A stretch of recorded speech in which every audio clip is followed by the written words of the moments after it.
Bonjour, j'accueille avec plaisir chez Agora ici Télévision Messieurs Paco Bézera, dramaturge, et Louis-Carl Tremblay, metteur, enseigne. Paco Bézera étudiait la dramaturgie et les études théâtrales à l'École supérieure du théâtre de Madrid et l'art dramatique au laboratoire théâtre William Letton de Madrid. Ses pièces ont remporté de nombreux prix en Espagne, ont été traduites en plusieurs langues. Paco Bézera vient à Madrid pour sa pièce d'Dentro de la Sierra, Sous la terre. Il a reçu le prix national espagnol d'art dramatique en 2009.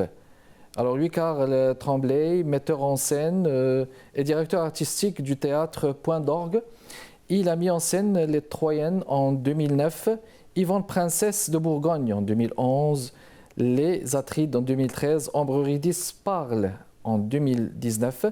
Il a collaboré avec plusieurs compagnies de théâtre récemment pour créer les Coleman, Miller, Fortin, Campbell en 2019, Les Quatre Filles au théâtre Denis Pelletier en 2022. Sa dernière création est Mademoiselle Agnès, présentée au théâtre Prospero en 2022, au théâtre du Rideau Vert et au Carrefour International de Québec en 2024. Alors messieurs, je vous souhaite la bienvenue chez Agora. Merci. Plaisir de vous accueillir. Du 3 au 21 décembre 2024, le Théâtre La Licorne présentera une création du théâtre Point d'Orgue. Il y aura la présentation de Ma Petite Pouliche que vous avez écrit, Monsieur Paco. Voulez-vous nous parler de cette thématique, Monsieur Bézera, justement, de la thématique que traite cette pièce théâtrale? On peut dire que c'est sur le bullying, c'est la violence scolaire, mais ça, c'est une excuse pour parler des autres choses qui sont plus relevants ou plus philosophiques. Que c'est une réflexion, c'est pour réfléchir à la fin de qu'est-ce que c'est plus important, si la liberté ou la sécurité. Qu'est-ce que c'est plus important pour l'être humain, non? pour les human beings? Qu'est-ce que c'est plus important, habiter en liberté ou avoir la sécurité? Et j'ai lu ça dans un newspaper, dans un journal. J'ai lu que le headmaster, le directeur d'un collège, d'une école, a interdit à un élève que s'il vient une autre fois avec la même sac à dos, oui, avec les poneys, c'est interdit. Il ne peut pas entrer à l'école une autre fois s'il vient une autre fois avec le sac à dos de les poneys. Et ça devient dans un conflit entre le père et la mère de le fils. Parce que le fils c'est un personnage, un caractère de... Non, comment on dit il n'est pas là. Oui. Il n'apparaît pas dans toute la pièce, non? C'est comme... Très bien. Ausente, c'est en espagnol. Comment on dit en français? Un personnage ausente. Muet, absent. Ouais, il est absent. Un personnage qui est absent. Donc c'est un élève qui a été carrément exclu parce qu'il ramenait ce sac avec lui et puis la direction n'avait pas carrément apprécié. C'est interpellant tout de même. C'est un cas d'intimidation. Louis-Carl Tremblay, comment cela s'est passé, la collaboration justement entre vous et M. Paco Bézera, surtout quand on parle d'une thématique qui expose cette universalité de la violence, justement. Voulez-vous nous parler de cette collaboration, justement? En fait, la collaboration a très bien été parce qu'on ne s'est jamais rencontrés. Mais donc, j'ai eu accès à son texte et je l'ai lu. J'ai beaucoup apprécié. Puis après, j'ai communiqué avec lui, avec l'agence aussi pour pouvoir produire ce spectacle-là à La Licorne. Mais donc, c'est ça, on communique ensemble depuis qu'on sait que je vais faire ce spectacle. Mais avant, je ne connaissais pas Paco. Très heureux d'avoir fait sa connaissance par son œuvre. Et puis oui, la violence, ce que Paco disait, oui, une des forces de cette pièce, c'est que l'enfant n'est pas présent dans la pièce. Ce n'est que l'argumentaire des adultes, donc le père, la mère, comment ils vont faire c'est ça, pour répondre à l'exigence de l'école, parce qu'il s'est inspiré de l'événement réel d'un enfant qui s'est fait interdire l'accès donc à l'école parce qu'il portait un sac à dos Ma Petite Pouliche. Donc la pièce est là-dessus sur cette je dirais cette façon peut-être systémique de comment on gère la différence. Donc, est-ce que c'est plus simple d'exclure l'enfant différent ou d'expliquer à tout le monde pourquoi il y a peut-être une différence là? Donc, la pièce porte là-dessus. Elle porte là-dessus.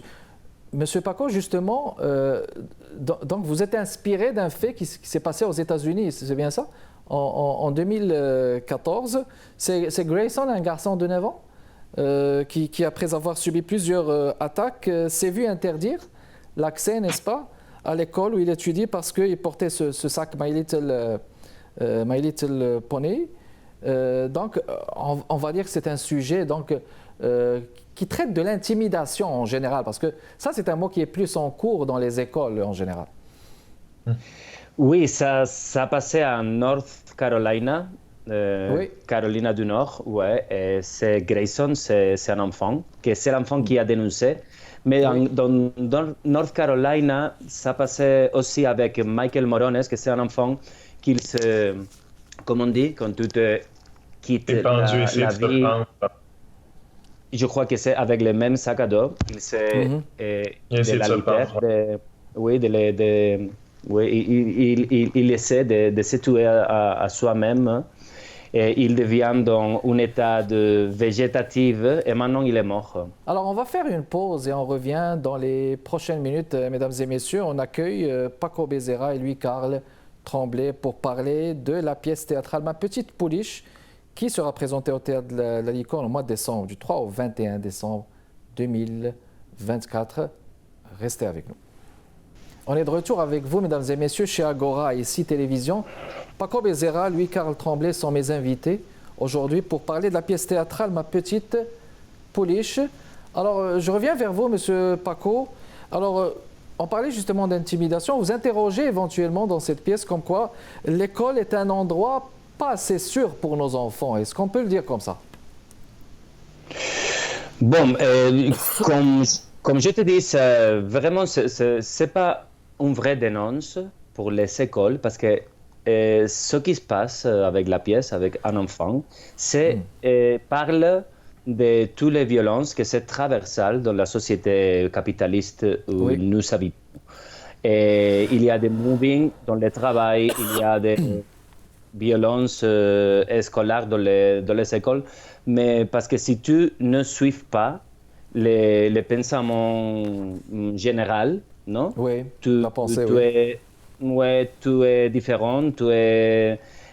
bon, c'est pas dans un conflit aussi, non? C'est comme Gaza et Israël, non? Maintenant, si tu ne dis pas ce que les États-Unis disent, automatiquement, tu es non? Tu es attaqué. Parce que c'est la majorité, non? Il y a beaucoup de personnes qui sont orgueilleuses, orgueil, comme tu dis. Tu as d'orgueil d'être... C'est un orgueil très dangereux parce que c'est pas un orgueil pour être différent. C'est un orgueil pour ser comme tout le monde. Il y a un orgueil que c'est très violent parce que c'est un orgueil d'être comme tout le monde doit être. Et si tu sors de cette chemin, tu es la victime, mais tu es le responsable aussi de la violence qui t'attaque. Parce que c'est toi-même qui a fait comme ça. Et que tu as dit, parce que c'est pour ça que les conflits entre le père et la mère de l'enfant attaqué pour l'école, et chacun, il y a un pensement différent pour attaquer et pour trouver la solution. La femme, elle pense que la sécurité, c'est le mieux pour la fille, pour l'enfant et pour la vie. Et le père, il défend que c'est meilleur la liberté. Parce que qu'est-ce que tu peux faire avec liberté si tu n'as pas de sécurité? Et la mère dit, mais qu'est-ce que tu peux faire avec la sécurité? Non, avec la liberté si tu n'es pas sûr. Et à la fin, je crois que la pièce ne veut pas dire une solution. La pièce veut poser des questions, que je crois que c'est l'obligation de la culture et de l'art. Oui. Finalement, c'est poser des questions parce que le public, peut réfléchir et il pense qu'est-ce que je haría, qu'est-ce que je peux faire si je suis dans la situation de le personnage, Oui. non?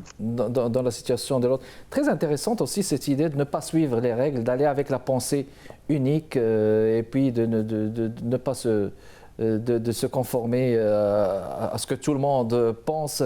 Louis-Carl Tremblay, est-ce qu'il s'agit justement de la même approche que vous portez justement par rapport à ce que vient de dire Paco Becerra, en plus de mettre en valeur les contradictions de la société, et puis là ça se passe à l'école, est-ce que vous êtes aussi justement sur la même longueur d'onde? Absolument, absolument. Je suis tout à fait. Je suis le texte de Paco. Puis, ce qui est intéressant, c'est comme posture de spectateur, on veut pas non plus, on veut pas les accuser ces parents-là non plus. On est dans un espace de réflexion de est-ce que qu'est-ce qu'on ferait à leur place aussi comme parents, comment nous on traite la différence. Donc, super important dans la direction d'acteur puis dans la proposition de mise en scène qu'on est en train de créer avec les acteurs, c'est de jamais démoniser un des intervenants. Et ce qui est intéressant dans le texte, je trouve, de Paco, puis je n'y ai jamais dit, mais là, je le dis là. Mais ce qui est intéressant, c'est que... Ah oui, c'est ça, on a la chance de se rencontrer comme ça. Mais ce qui est intéressant, c'est que chacun des intervenants va parfois peut-être un peu trop loin. Mais il faut toujours garder la fine ligne pour pas tomber dans le « Ah, je t'accuse, tu as tort, c'est l'autre qui a raison ». Donc, c'est le travail minutieux qu'on tente de faire. Et même l'enfant qui n'est pas là. Puis ça aussi, c'est très intéressant. Que, ultimement, c'est quelque chose au sens plus large. Ben, peut-être qu'il faudrait écouter la personne différente plutôt que de réfléchir à sa place. Peut-être que ça réglerait beaucoup de choses aussi. Mais bon. Oui. Et puis, même l'enfant, peut-être, va trop loin à un moment dans le texte, ou du moins, on peut se poser la question. Donc, c'est de jeter toutes ces pierres-là, puis de créer la réflexion chez le spectateur. Ben, comment vous auriez fait, vous? Comment vous ferez, vous, la prochaine fois que vous abordez la différence? C'est là que ça peut devenir intéressant, je trouve, ce rapport scène-salle. On va juste dire toujours avec vous quelques mots sur les comédiens, là.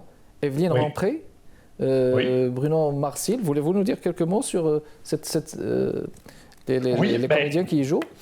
Oui. Deux comédiens qui ont des feuilles de route impressionnantes au théâtre, entre autres. Evelyne Rompré, les deux acteurs travaillent depuis plus de 25 ans.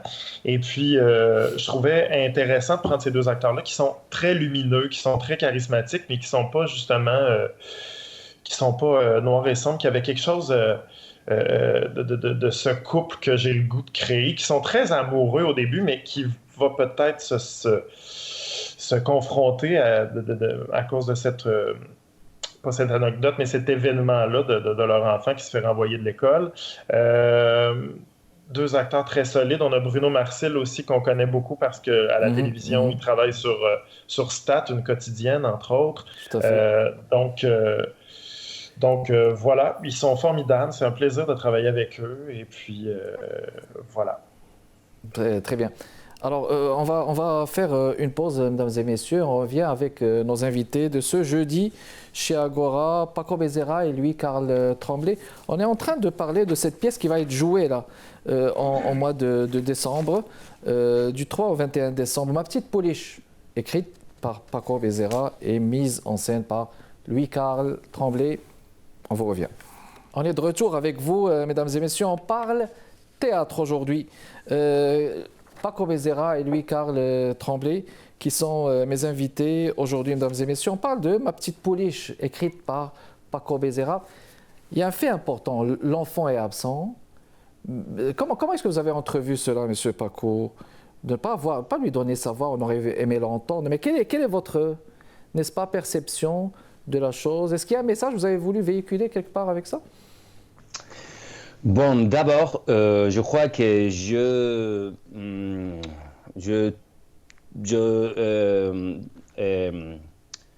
trouver la décision, c'est pas Oui. comment dire. Parfois, je ne sais pas. Vous avez décidé, oui. Oui, parfois je ne sais pas parler français. Hein. Je vous en Désolé, prie, mais bon. on peut. Le message y passe. Ouais. C'est trouver la décision, ouais. Peut-être. Ouais, prendre la décision, c'est bien. Prendre. Oui. Ouais. Prendre. Ouais, je crois que C'est un auteur, il veut être précis. J'ai pris la décision. J'ai pris la décision de l'absence, non? De l'absence de le personnage, de l'enfant, de le personnage principal, parce que c'est une métaphore aussi de l'absence de l'enfant et de la victime. Non? Tout le monde parle de la victime, tout le monde parle de la violence, mais personne ne fait la question à la victime. Voilà. Et c'est aussi parce qu'il y a une large tradition dans le théâtre de les personnages, comment on dit, ausentes? Absent. Et dans la Casa de Bernarda Alba, de la maison de Bernarda Alba, de Federico García Lorca, Pepe el Romano, Il n'apparaît pas, o de repente el último verano de Tennessee Williams, Suddenly, ¿no? Suddenly Last Summer, c'est une autre pièce très célèbre. Sébastien, il n'apparaît pas. Il y a une longue tradition dans le théâtre parce que tout ce qui n'apparaît pas, il faut de convoquer l'imagination de le public. Il faut de compléter pour le public. Et tous les trucs, toutes les scènes et tous les succès qui n'apparaissent pas, qu'ils sont dehors de la scène, il faut que le public complète dans sa imagination et ce qui se passe. Et ça, c'est plus fort que si apparaît Shakespeare disait que dans la scène ne peut pas apparaître les scènes de sexe, les enfants et la guerre, les batailles, la lutte. Et c'est pour ça qu'en Macbeth, il y a un personnage qui entre sur la scène, il dit toute la guerre, qui décrive toute la guerre qu'il y a, mais tu ne vois pas les hommes qui sont en train de lutter dans les batailles, dans la guerre. Et bon, c'est pour ces trois idées que j'ai décidé que c'est le mieux, que le personnage principal, c'était absent. Était absent carrément. Est-ce qu'il y a un lien, justement, toujours avec vous, Monsieur Paco, est-ce qu'il y a un lien que vous pouvez faire avec vos autres pièces écrites, ou bien justement c'était juste inspiré par ce fait vécu et vous avez peut-être pensé que justement écrire sur une telle pièce peut ramener d'autres sujets, mis à part l'intimidation, dire aussi que la société n'est pas parfaite, que même peut-être les jeunes sont maltraités peut-être. Bon, c'est aussi une métaphore de la polarisation que nous avons dans la culture, maintenant, dans la société. Dans chaque fois, nous sommes plus en plus polarisés. Je crois que c'est après tout que les partis d'extrême droite, ils sont dans le pouvoir, dans tout le monde maintenant. Et c'est pour ça que la gauche, les partis de gauche, ils rassemblent comme ils sont aussi d'extrême gauche. C'est pas vrai ça, je crois. Mais je trouve que maintenant, à chaque fois, nous sommes plus en plus polarisés. Et la pièce, c'est aussi une métaphore de le monde où nous habitons maintenant, parce qu'en train que le parti d'extrême gauche et le parti que le parti d'extrême droite et le parti de gauche, ils sont en train de lutter, de batailler pour trouver une solution pour qu'est-ce que c'est le mieux pour les pays. Ils sont oubliés, ils oublient les pays. Les pays, c'est l'enfant. C'est l'enfant qui est absent. Et c'est l'excuse pour avoir le pouvoir. Et je crois que c'est une métaphore aussi, parce que les parents qui font la discussion et qui parlent sur qu'est-ce que c'est le mieux pour l'enfant, et à la fin, ce qu'ils veulent, les deux, c'est le pouvoir. Et il y a une autre question que c'est qu'est-ce que nous pouvons faire si nous avons un problème, et le mieux pour moi, je crois que le mieux pour trouver une solution, ça c'est le pire pour toi. Et le pire pour Oui. toi, c'est le mieux pour moi. Oui. Qu'est-ce qu'on peut Oui. faire? Quand Oui, le mieux, oui. quand Dieu pense que le mieux, que tu penses que le pire, et je crois que ça, c'est le mieux. Il faut que nous trouvions une solution à un point que l'appareil, le couple, il ne trouve pas. Oui, oui, oui. Et le fils, que c'est l'objet sur qu'elle débatte, à chaque fois, ça devient et devient et devient et c'est oublié. Et Oui, à la fin, l'important, c'est qui a le pouvoir, non? oui, Si ceux qui défendent la liberté ou ceux qui défendent la sécurité. oui, exactement. Monsieur Karl Tremblay, donc, la question, c'est une question d'intimidation. C'est une question qui est aussi présente au Québec, là. Mais on n'en parle Oui. pas beaucoup, hein, faut-il dire. On n'en parle pas beaucoup, vous voulez dire de l'intimidation au Québec? Ben, je veux dire, au niveau des pièces théâtrales, peut-être on en a. Ah oui. Oui, oui, au Mhm. niveau des pièces, même au cinéma, alors que c'est un sujet quand même assez présent dans les écoles, on en parle peu. On rapporte des événements, mais on n'en parle que très peu. Est-ce que vous le pensez comme ça? Oui, je ne saurais pas me faire un témoin de tout ce qui se fait et tout ce qui se produit. C'est vrai que c'est plus ou moins un sujet de priorisé. Je trouve que ce qu'il y a beaucoup, par exemple, c'est des sujets d'identité. On est toujours dans l'identité puis Oui, dans comment se définir. Ça existe beaucoup sur nos scènes en ce moment. Mais oui, je reviendrai aussi sur le fait que l'enfant est absent.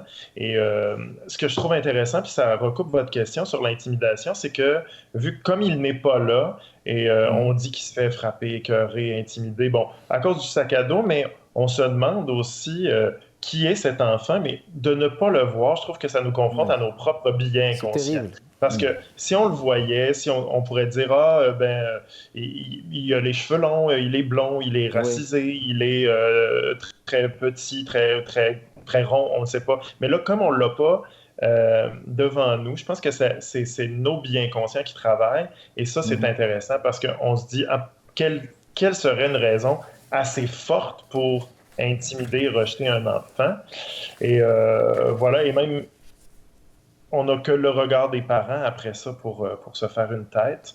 Et oui. ce rapport de pouvoir, comme le décrivait très bien Paco, entre les deux parents, ça reste toujours une question de pouvoir. Même quand on parle des toilettes mixtes dans les écoles, ça Mhm, reste une question d'idéologie politique plus oui, que d'une vraie réflexion, j'ai l'impression, souvent sur la sécurité des enfants. oui, exactement. Ma petite pouliche de l'auteur Paco Bézera, mise en scène par Louis-Carl Tremblay. Donc on retient cette date, messieurs, n'est-ce pas, du 3 au 21 décembre 2024. Donc ça, c'est la prochaine présentation, c'est bien ça?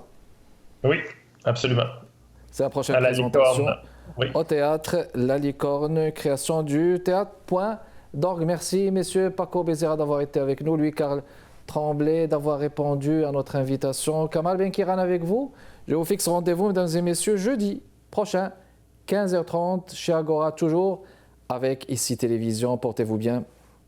Au revoir.